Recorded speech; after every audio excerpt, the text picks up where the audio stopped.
Go ahead. Okay. Okay. What fiscal policy measure would help the economy and the Fed's monetary policy stance?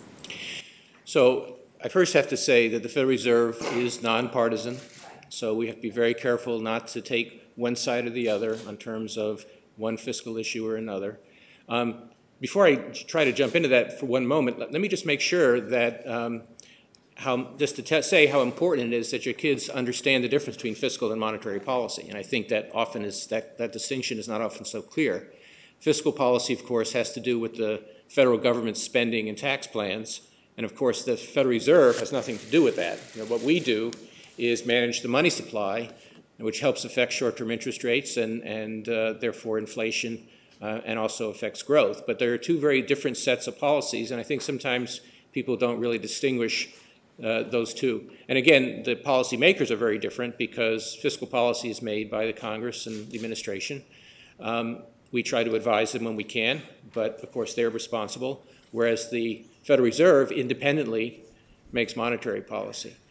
On fiscal policy, we have a very difficult situation because in the short run, we have an economy which, even though we're in a recovery, is still far from full employment.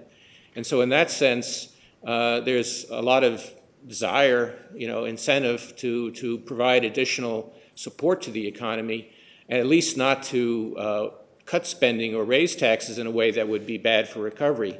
But on the other side, we have very serious long-term budget problems, as you know, as our society is aging and as medical costs keep going up, the government's obligations to pay Medicare and Medicaid and Social Security, among other things, mean that we have very, very serious long-term fiscal debt situations. So we're kind of caught between the desire in the short run to be more expansive and in the long run to be more frugal. And that's a hard combination. And I think, if possible, I think combining those two in that way is the right way to go. In other words, whatever we can do to persuade the public that we, and I say we as a country, and talking about Congress, that we are serious about tackling our longer-term budget issues, that we're going to take the steps necessary to reduce our long-term debt, that in turn would give us more space, more flexibility to move, to be more expansionary in the short term. So that's the challenge, is to find ways